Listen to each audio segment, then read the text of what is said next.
Imagine ter que escolher entre libertar um criminoso notório e um professor pacífico. A multidão, sob intensa pressão, escolheu o criminoso. Por quê? A resposta revela um padrão surpreendente sobre como nós, ainda hoje, tomamos decisões cruciais quando estamos sob a influência do medo e da opinião alheia. Pilatos encontra-se em um dilema terrível. Ele já declarou publicamente a inocência de Jesus, já tentou transferir a responsabilidade para Herodes, mas a questão voltou para suas mãos. O governador romano sabe, sem sombra de dúvida, que está diante de um homem justo e que as acusações dos líderes religiosos são fruto da inveja, não da verdade. Sua consciência o acusa, sua esposa o advertiu sobre um sonho perturbador, mas a pressão política e o risco de uma revolta popular aumentam a cada segundo. Então, Pilatos concebe o que ele julga ser uma estratégia genial para libertar Jesus sem confrontar diretamente os seus acusadores.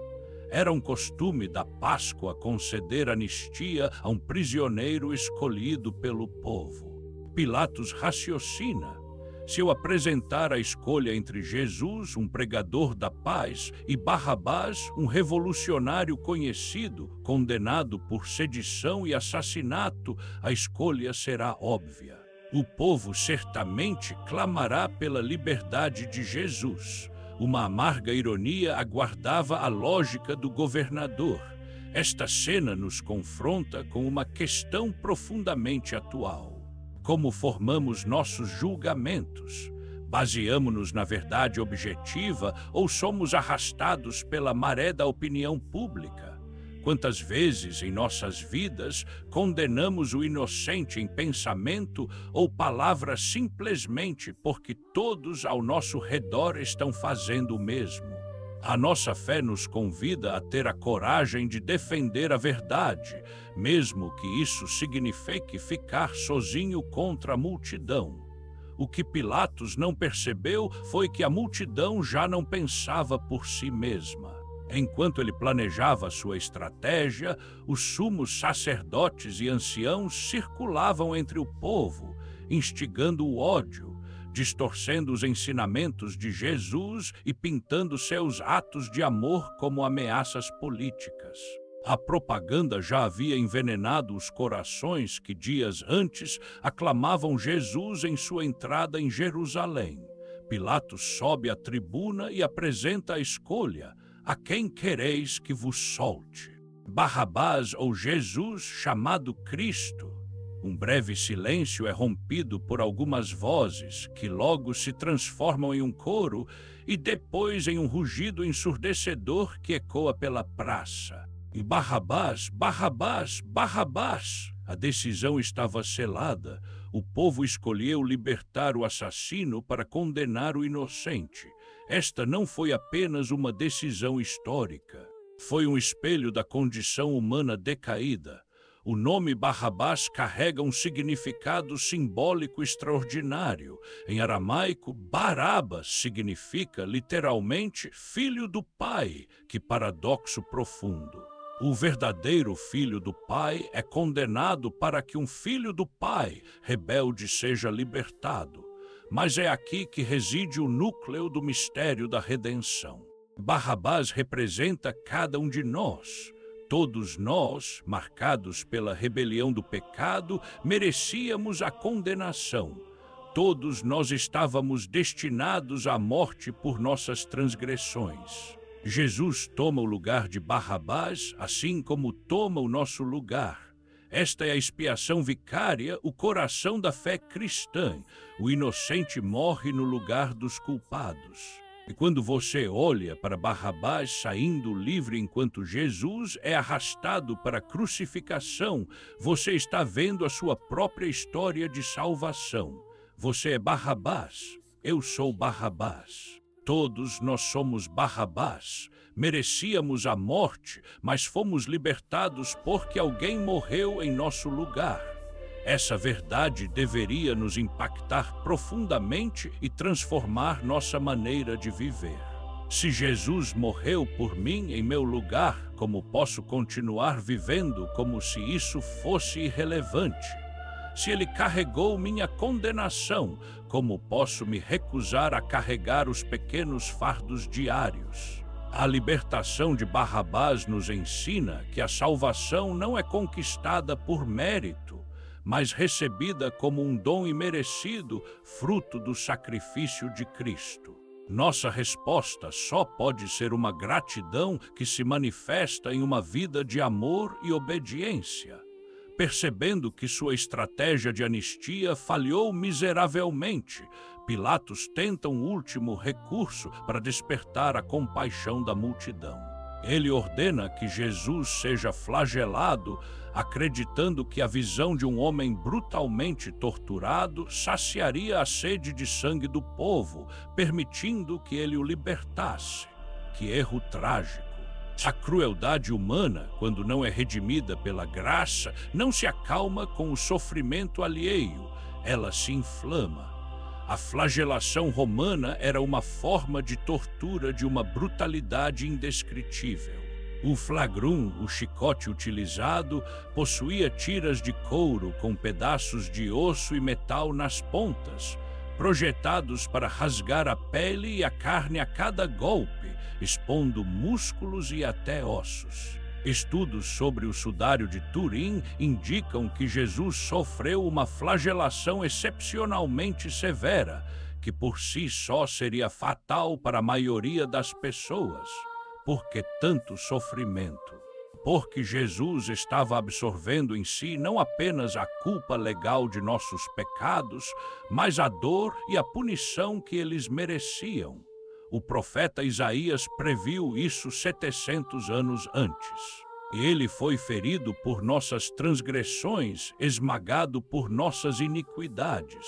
O castigo que nos traz a paz estava sobre ele e por suas chagas fomos curados.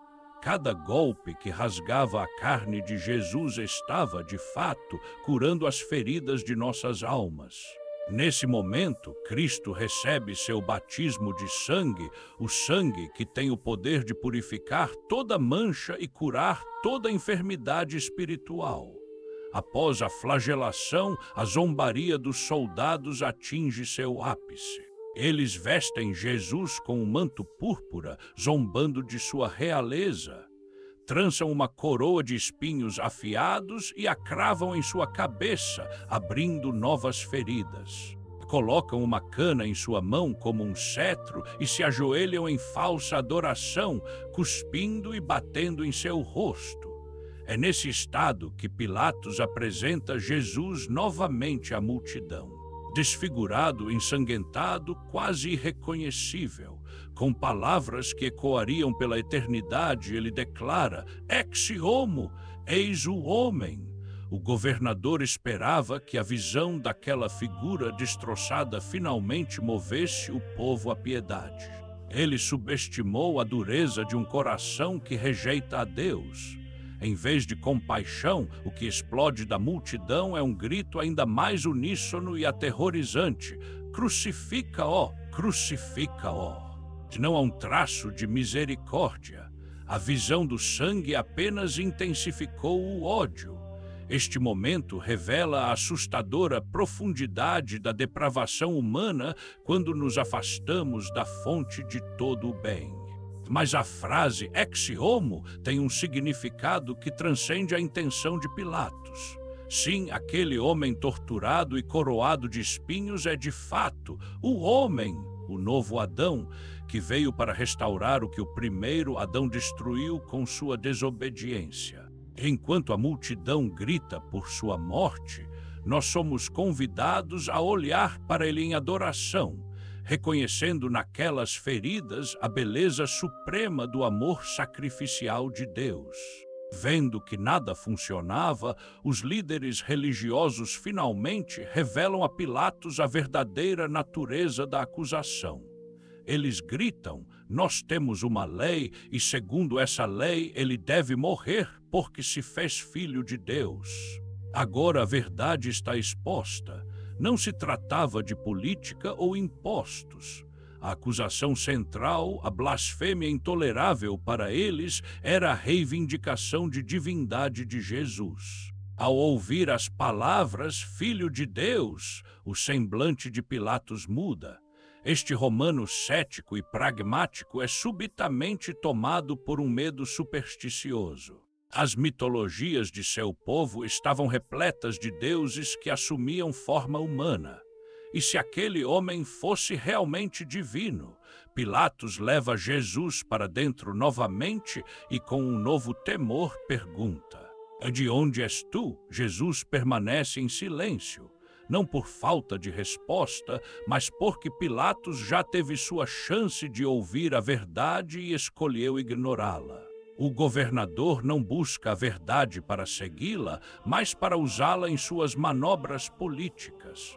Para esse tipo de cinismo, Cristo oferece o silêncio do Cordeiro de Deus sendo levado ao matadouro, cumprindo a profecia de Isaías. Irritado, Pilatos tenta afirmar sua autoridade. Não me respondes, não sabes que tenho poder para te crucificar e poder para te soltar.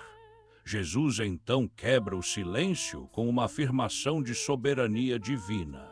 Não terias poder algum sobre mim se de cima não te fosse dado. Por isso, quem me entregou a ti comete pecado maior. Mesmo em sua aparente impotência, Jesus está no controle.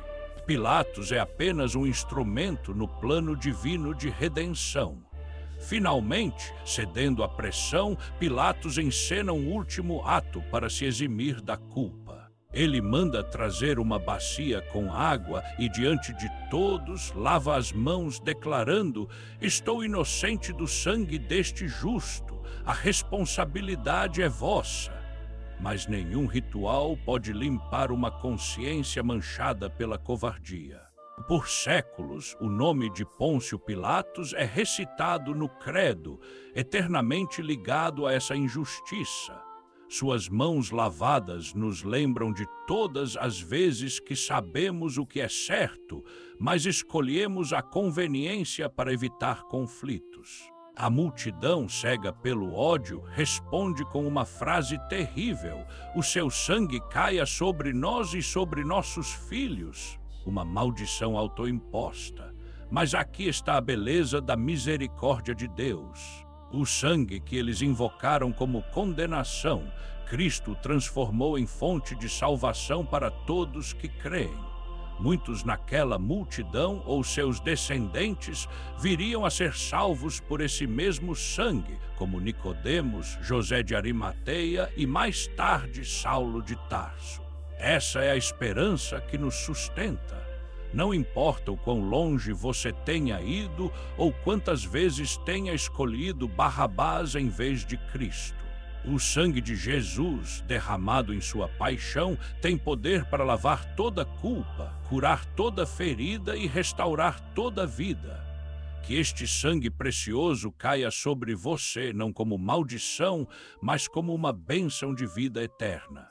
Que, ao meditar sobre esta cena, você encontre a força para escolher a verdade quando o mundo grita mentiras, e para adorar o homem das dores, que em seu sofrimento revelou a face do amor de Deus.